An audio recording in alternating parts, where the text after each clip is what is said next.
Baik, di sini saya akan menjelaskan rencana pelaksanaan pembelajaran berbasis teori belajar behaviorisme dengan materi fisika, yaitu gerak lurus beraturan atau GLB, dengan mata pelajaran fisika kelas 10 semester ganjil. Materi pokok yaitu gerak lurus beraturan atau GLB.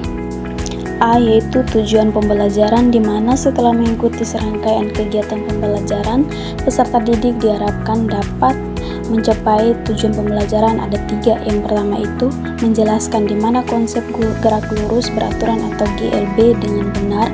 Yang kedua itu menentukan jarak, kecepatan, dan waktu dalam permasalahan gerak lurus beraturan. Yang ketiga itu menggunakan rumus GLB untuk menyelesaikan soal-soal sederhana. B adalah materi pembelajaran, di mana poin yang pertama itu definisi GLB adalah gerak suatu benda pada lintasan lurus dengan kecepatan konstan. Yang kedua itu rumus GLB, di mana rumusnya itu S sama dengan V kali T, di mana S itu jarak, V adalah kecepatan, dan T adalah waktu. Yang ketiga itu contoh soal dan penyelesaian terkait GLB. C. Model dan metode pembelajaran, di mana model itu digunakan direct instruction atau pengajaran langsung, dan metode itu dipakai ceramah, tanya jawab, latihan soal, pemberian tugas.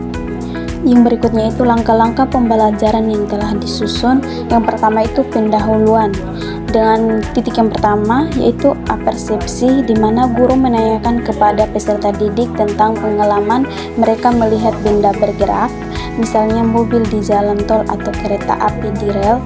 Dan yang kedua itu motivasi, di mana guru menyampaikan pentingnya memahami konsep gerak dalam kehidupan sehari-hari dan bagaimana fisika membantu kita menganalisisnya. Yang ketiga itu penyampaian tujuan, di mana guru menyampaikan tujuan pembelajaran yang akan dicapai pada pertemuan ini.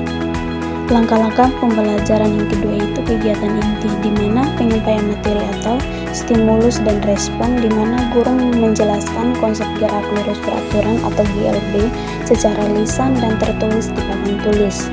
Yang kedua itu guru menuliskan rumus S sama dengan V kali T dan menjelaskan setiap variabelnya. Yang ketiga itu guru memberikan contoh soal sederhana dan menyelesaikannya langkah demi langkah di depan kelas. Yang berikutnya itu latihan soal atau penguatan, di mana guru memberikan beberapa soal latihan yang tingkat kesulitannya bervariasi atau mulai dari mudah ke sedang kepada peserta didik. Yang kedua itu peserta didik diminta mengerjakan soal secara individu di buku latihan mereka. Yang ketiga itu saat peserta didik mengerjakan, guru berkeliling dan memberikan pujian atau penguatan positif, seperti bagus, sudah benar, lanjutkan, bagi yang menunjukkan kemajuan atau jawaban yang benar. Baik, yang berikutnya itu tanya jawab atau penguatan atau koreksi, di mana guru membuka sesi tanya jawab untuk memberikan kesempatan peserta didik menanyakan hal-hal yang belum dipahami. Yang kedua itu guru memberikan penjelasan, di mana tambahan jika ada pertanyaan atau kesulitan yang dialami peserta didik.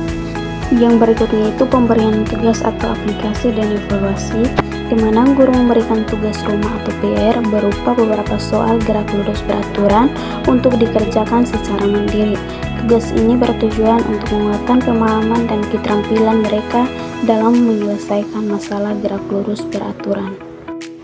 Langkah-langkah pembelajaran yang ketiga itu penutup, di mana yang pertama itu review atau refleksi, di mana guru dan peserta didik bersama-sama merangkum kembali konsep dan rumus gerak lurus beraturan atau GLB yang telah dipelajari. Yang kedua itu pemberian penghargaan atau penguatan positif dari guru, di mana guru memberikan pujian dan apresiasi kepada seluruh peserta didik atas partisipasi dan usaha mereka selama pembelajaran.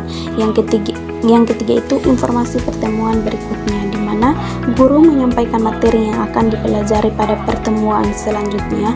Yang keempat atau doa dan salam penutup.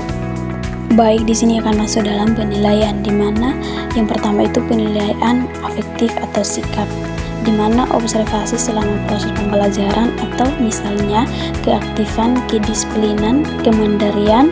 Yang kedua itu penilaian kognitif, di mana pengetahuan dan keterampilan, yaitu tes tertulis melalui pengerjaan soal-soal latihan di kelas dan tugas rumah atau PR, bentuk soal, pilihan ganda atau uraian singkat terkait konsep dan perhitungan gerak lurus beraturan.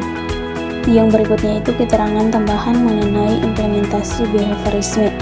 Dalam rencana pelaksanaan pembelajaran ini, prinsip-prinsip behaviorisme diterapkan melalui ada dua. Yang pertama itu reinforcement atau penguatan, di mana guru memberikan pujian atau penguatan positif atau verbal maupun non-verbal saat peserta didik memberikan jawaban benar atau menunjukkan kemajuan. Yang kedua itu drill and practice atau latihan dan pengulangan, di mana peserta didik diberikan banyak kesempatan untuk berlatih soal gerak lurus beraturan untuk memperkuat pemahaman dan keterampilan mereka.